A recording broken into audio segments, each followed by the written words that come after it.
또 하나님은 만복의 근원이시고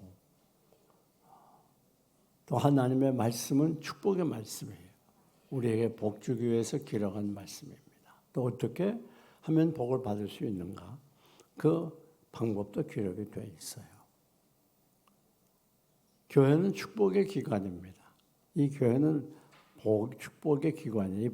교회에 나오는 자마다 다 복을 받아요. 또 목사는 복을 빌어드리는 사람이에요. 그러니까 우리 예수 믿는 사람들은 복을 받는 것이 정상입니다. 복을 받지 못하는 건 비정상이에요. 여러분, 지금 바다속 사는 물고기가 내가 물이 없어서 죽었다. 그러면 말이 돼요, 안 돼요? 말이 안 되죠. 온 우주에 하나님의 복이 흘러넘치고 있습니다. 문제는 복을 받고 못 받는 것은 하나님의 책임이 아니라 내 책임이 된다는 걸 기억해야 됩니다. 바닷속에 물이 없어 굶어 죽었으면 그건 바로 물고기 책임이에요.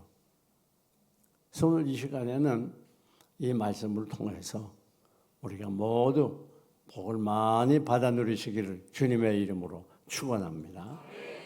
성경은 복으로부터 시작이 됩니다. 하나님께서 우주 만물을 창조하시고 아담 하와에게 복을 주시되 그랬어요.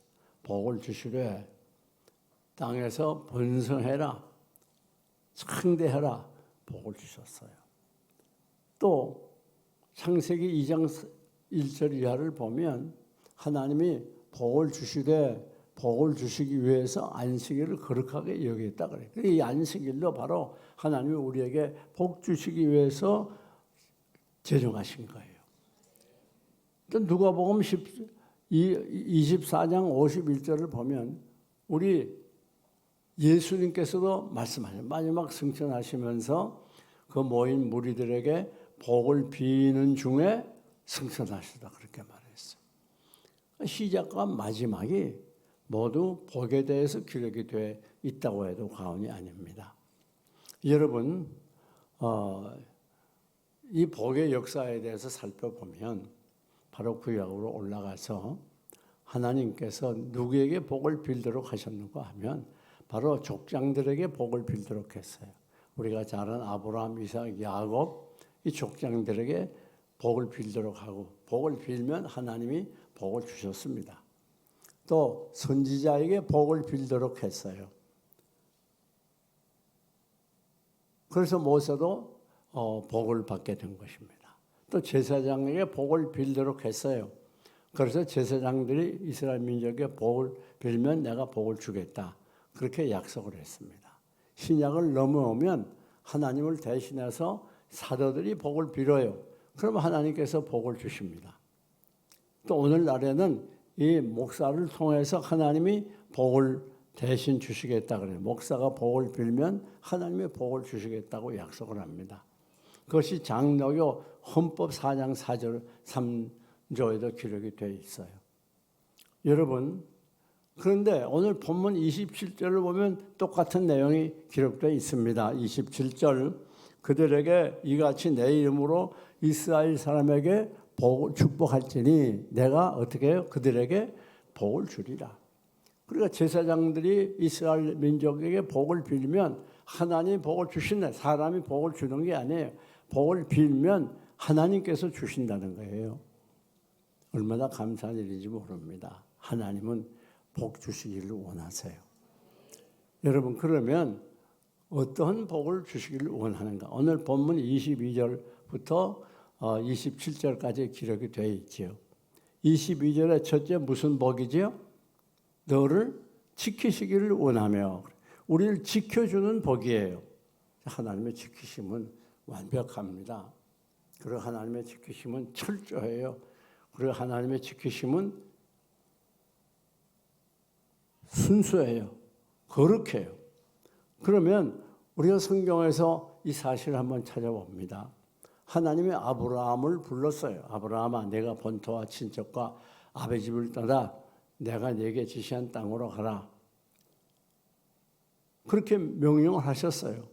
그리고 아울러서 내가 가나안 땅을 얻게 되는데 가나안 땅만 얻게 되는 게 아니라 거기서 큰 민족을 이루고 복을 주어 내 이름이 창대케 되고 내가 복의 근원이 될지라 그렇게 말했어요. 그러니까 하나님 아브라함에게 복을 많이 주었는데 복을 어떻게 주었는가? 지켜주신다고 그랬어요.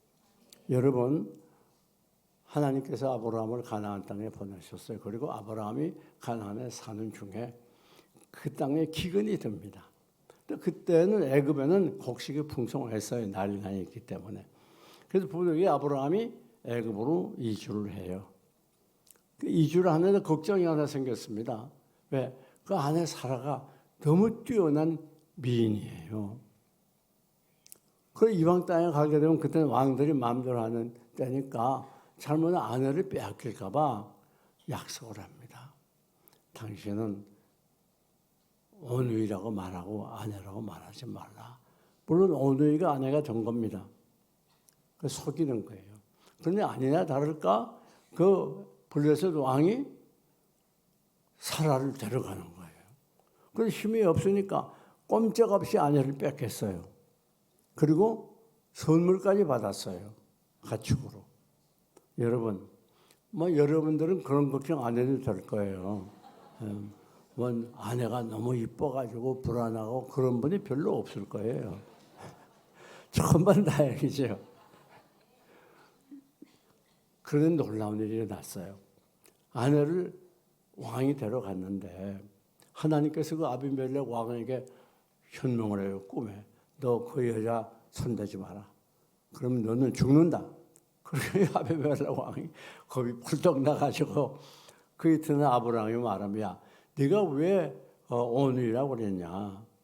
네 아내를. 그래가지고 돌려보내면서 선물까지 많이 주고서 돌려보냈어요.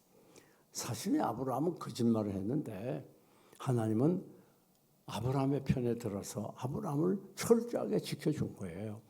이게 하나님의 사랑입니다. 여러분 시편 121편 전체를 보게 되면 놀라운 말씀이 기록되어 있어요. 하나님이 얼마나 우리를 철저하게 보호하시고 지키는가를 잘 가르쳐 줍니다. 내가 산을 향하여 눈을 들리라. 나의 도움이 어디서 올고 나의 도움이 천지를 지으신 여호와께서로다. 그러니까 우리를 도와줄 분은 하나님 한 분밖에 없다는 걸 잘 가르쳐 줘요. 네. 그가 너를 실족지 않게 하시며 너를 지키시는 자가 졸지 아니하시리로다. 이스라엘을 지키는 자는 졸지도 아니하고 주무시지도 아니하시리로다. 그가 내 오른편에 그늘이 되시나니 낮에 해가 상치 못하고 밤에 달도 너를 해치 못하리로다. 여호와께서 너를 지키는 자라. 모든 환난을 명쾌하시고 내 영혼을 지키시리로다. 여호와께서 너희 출입을 지금부터 영원까지 지키시리로다. 참 놀라운 말씀이 아니었어. 완벽한 보호입니다. 그러니까 이게 우리를 실족지 않게 한다는 거예요. 즉 넘어지지 않게 해준다는 거예요. 넘어지면 다시 일으켜 준다는 그런 말씀입니다. 이건 계속적인 보호예요. 졸지도 않고 주무시지도 않는다고 이거 계속적인 보호예요. 성경을 보면 우리가 넘어져도 일으켜 준다는 말씀이 많이 있어요. 시편 91편 10절을 보면 우리가 넘어져도 돌이 발에 부딪히지 않도록 우리를 그 손으로 붙잡아 주신다고 그랬어요. 안전하게 지켜준다는 거예요. 그뿐 아닙니다. 이사야 41장 10절을 보면 나의 의로운 오른손은 너를 붙들리라. 여러분 우리는 하나님을 떠날 때도 많이 있어요. 그러나 하나님은 늘 한 손은 붙잡고 있어요. 부흥사들이 주로 그런 얘기를 많이 하지 않습니까? 두 손을 꼭 잡고서 한 손 놓아봐 놓습니다. 그런데 한 손은 그냥 붙잡고 있어요. 너 가봐. 막 돌아다녀도 왔다 갔다 해도 붙잡은 한 손 놓지 않는 거예요. 좋은 예지요. 우리는 때로는 하나님의 손을 놓을 때가 많아요. 그러나 하나님은 여러분을 붙잡은 손을 결코 놓는 법이 없어요. 그래서 이사야 41장 13절에도 내가 네 오른손을 붙들고 이르기를 내가 너를 도우리라. 참 놀라운 말씀이죠. 더 놀라운 말씀은 시편 37편 24절에 있습니다. 저는 넘어진 아주 엎드러지지 아니하면 여호와께서 그 손으로 붙드심이로다. 우리는 넘어질 때가 많아요. 연약할 때가 많아요. 그러나 그때마다 하나님이 우리를 붙잡아서 일으켜 주시는 거예요. 그렇지 않다면 우리는 벌써 하나님 떠나고 범죄하고 타락했을 가능성이 얼마든지 많습니다.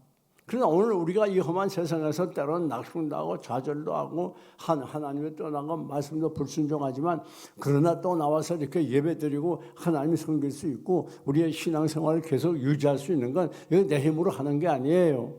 하나님의 손이 붙들고 있기 때문에 넘어질 때마다 일으켜 주시기 때문에 우리에게 힘을 주시기 때문에 참 놀라운 일이 아닐 수 없습니다. 여러분 실족지 않게 할 뿐 아니라 졸지도 아니하고 주무시지도 아니하신대요. 참 이게 얼마나 놀라운 말씀이에요. 이게 쉬지 않고 계속적으로 우리를 지켜주시고 너의 출입을 지금부터 영원까지 지키시리로다. 우리의 모든 삶 전체를 하나님께 설 때까지 하나님께서 지켜준다는 거예요.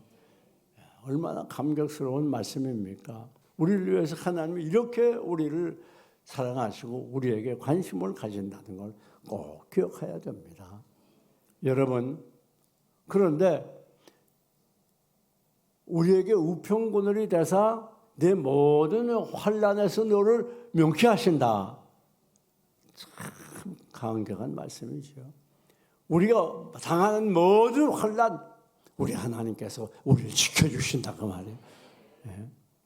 그렇지 않았으면 우리가 얼마나 어려운 일이 많았겠고 그 가운데서 일어나지 못할 상황들이 얼마나 많았겠습니까? 여러분 시편 17편 8절을 보면 우리를 지키되 눈동자같이 지킨다 그랬어요. 눈동자. 눈동자가 맞습니까? 동자가 맞습니까? 그래서 참 희한한 예를 들어서 뭐 모기나 무슨 이물질이 눈 속에 날라 들어오게 될 때, 야 지금 모기가 날라와 눈 감아. 그래서 감는 사람이 있어요? 내가 생각하기도 전에 눈이 자동적으로 탁 감긴단 말이에요. 이 자율신경이 하는 일이죠. 그게 무슨 말입니까?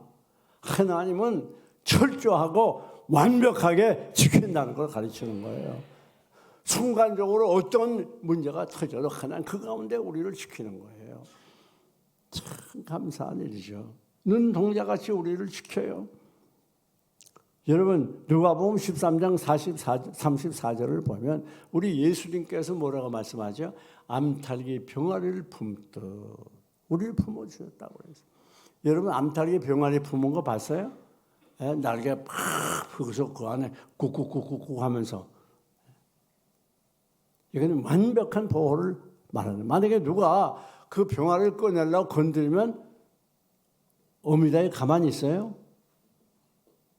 있는 힘을 다해서 공격이 올 거 아닙니까? 이게 우리 하나님의 우리를 향한 사랑이에요. 얼마나 감사한지 모릅니다. 그렇기 때문에 우리들이 어떤 경우에도 낙심하면 안 됩니다. 하나님의 지키심은 철저해요. 너 근심 걱정 말아라. 주 너를 지키리. 주 날개 밑에 거하라. 주 너를 지키리. 주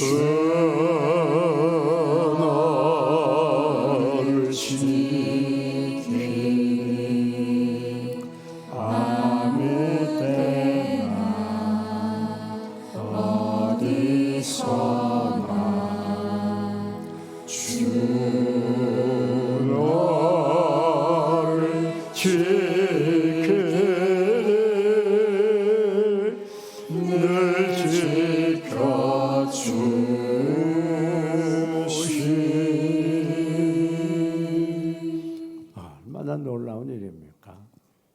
여러분 신명기 11장 13절을 보면 새처에서 새말까지 여호와의 눈이 항상 그 위에 있다 그랬어. 여러분 이 세상 떠나는 그 시간까지 여호와의 눈이 여러분 떠나지 않아요. 계속 여러분을 보고 계세요. 그러다가 넘어지면 위험하면 능력의 손으로 붙잡아 일으켜 주신다고 말이에요. 이 사실을 믿어야 신자지요. 여러분 성경에 이런 예들이 얼마나 많은지 모릅니다. 시편 23편 2절을 보면 비록 내가 사망의 음침한 골짜기를 행할지라도 해를 두려워하지 않을 것은 주께서 나와 함께 하십니다. 주께서 나와 함께 하십니다. 주의 지팡이와 막대기가 나를 안위하시나이다. 여러분 오늘 우리 세상 살아가는 동안 혹은 알게 모르게 사망의 음침한 골짜기를 지날 때가 왜 없겠습니까? 수없이 많죠. 이제는 죽었구나, 마지막이구나, 끝장이구나 그런 환경에 접할 때도 많습니다. 또 나도 모르게 그런 상황에 있을 수도 있어요. 그러나 여러분 주의 지팡이와 막대기가 나와 함께합니다. 그래서 나는 두려워하지 않습니다. 우리 다윗의 고백 아닙니까? 그렇고 여러분 그런 거로 어떤 상황에도 결코 낙심하지 말고 끝까지 기뻐하며 감사하며 담대한 마음으로 승리하시기를 주님의 이름으로 축원합니다. 참 두 번째, 하나님이 어떤 복을 주신다고 그랬죠? 첫째는 지키시기를 원하며 두 번째는 따라합시다. 은혜를 베푸시기를 원한다고 그랬어요. 네. 하나님은 여러분을 보시고 늘 은혜를 베풀어 주시는 거예요.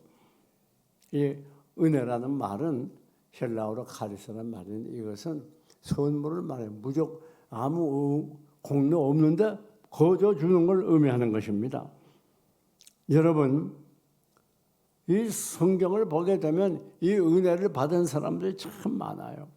존 컬빈은 이 은혜에 대해서 이렇게 말해요. 은혜는 뭔가 하면 죄인이 의롭다 칭함을 받는 게 그게 은혜다.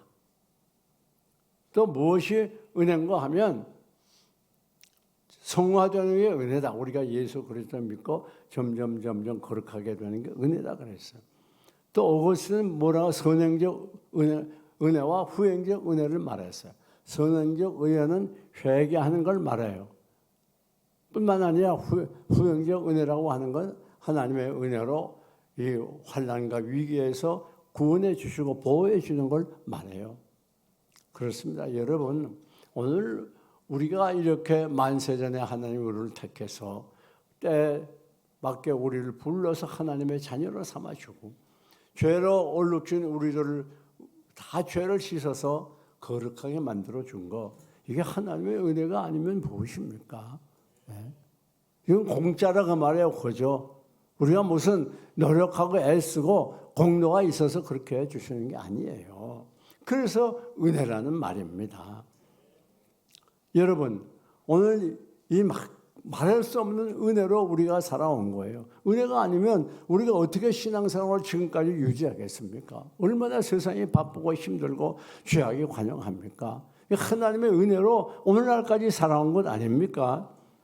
뿐만 아니라 우리의 필요한 것을 하나님이 공급해 주시고 오늘까지 도와주시고 하나님의 은혜가 우리를 이 시간까지 이끌어 주시고 함께 주신 것입니다. 보통 사람들 그렇게 말해요. 아니요, 남들도 다 그런데 그렇게 생각하면 안 됩니다. 하루하루가 하나님의 은혜로 살아가는 거예요. 내가 오늘도 잠자리에서 일어나서 이와 같이 하나님께 나올 수 있다고 이 하루의 시간을 주신 거 이게 은혜예요. 여러분 오늘도 우리는 깨어 일어났지만은 이 세상 떠난 사람들이 얼마나 많습니까? 장례식장에 가봐요. 얼마나 많은 사람들이 거기에 장례식을 기다리고 있습니까? 그런 거로 하루하루가 소중한 거예요. 하루에. 이건 내가 만들어 가진 것 아니에요. 이건 내가 살고 싶어서 사는 날이 아니에요. 이건 하나님이 주신 날이에요. 네? 이건 아무나 갖는 날이 아니에요. 하나님의 은혜로 우리에게 주어진 소중한 날이에요. 그런 거로 매일매일 우리가 이 날을 귀중히 여기고 하나님 잘 섬기고 기뻐하며 감사하며 행복하게 살아야지. 이 소중한 하루를 그냥 무의미하게 염려하고 좌절하고 절망하면서 스트레스나 망청 받아가면서 살기에는 너무나 소중한 날입니다.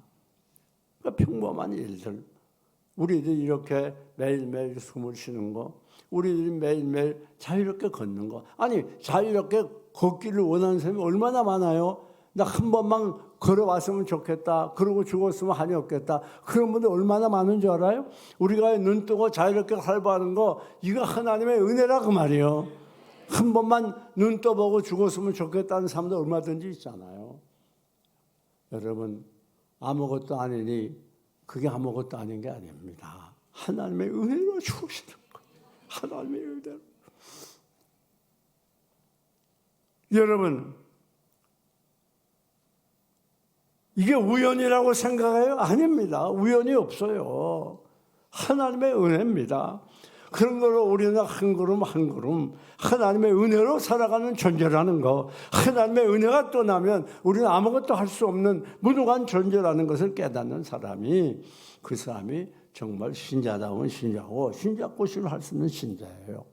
성경을 보면 창세기 6장 8절에 노아는 하나님께 은혜를 입었더라 그랬어요. 그래서 온 세상이 물로 멸망받아 죽는 그때 살아나고 가족까지 구원받지 않았습니까?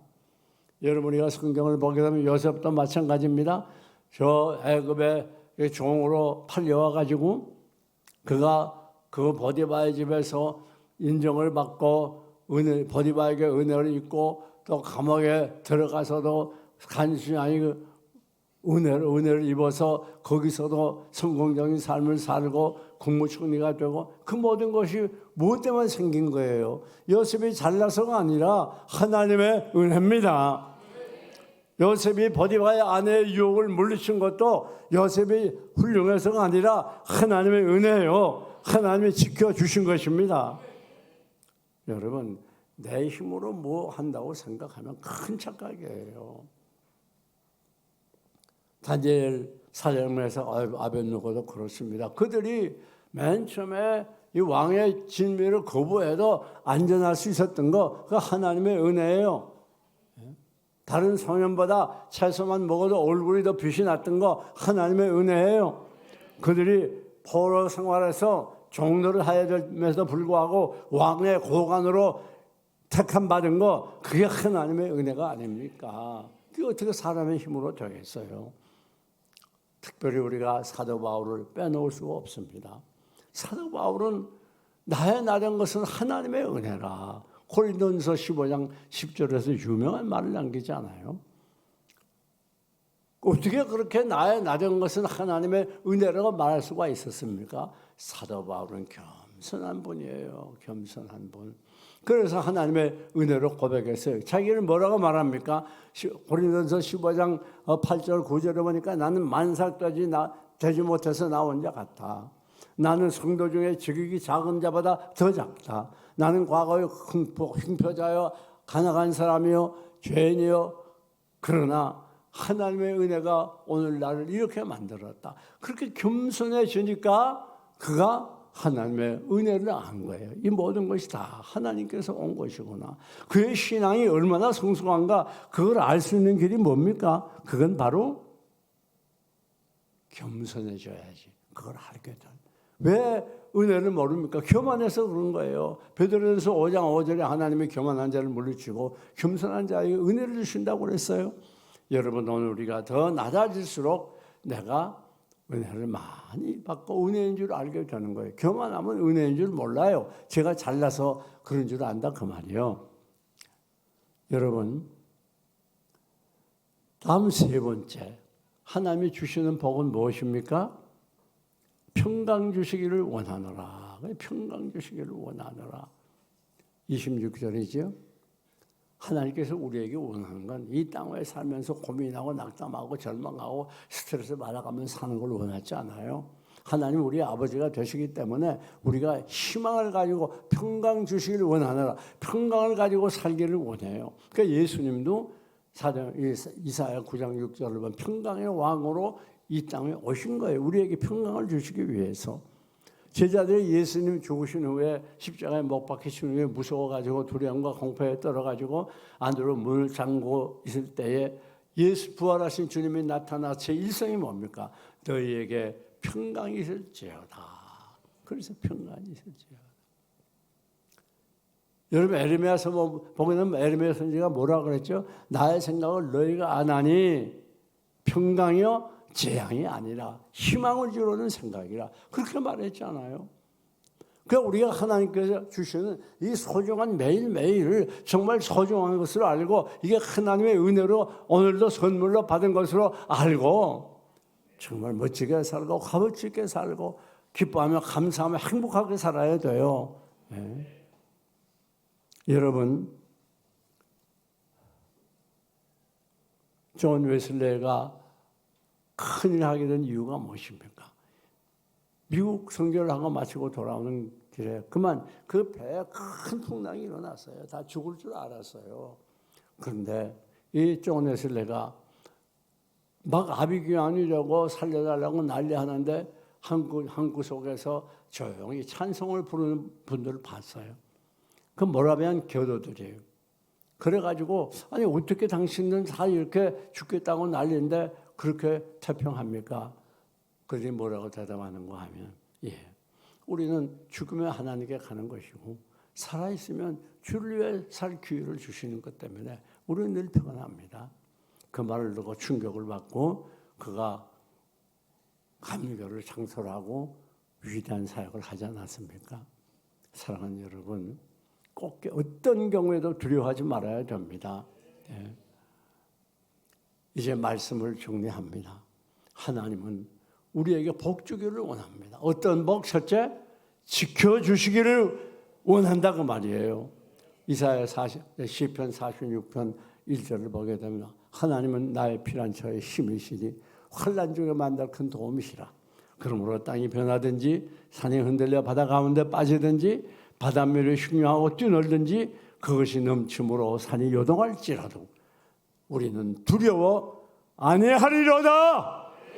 두려워 않는 거예요. 왜? 하나님이 우리의 피난처가 힘이시니 어려움 당할 때 우리의 피난처, 우리의 힘이 돼요. 참 놀라운 일이죠.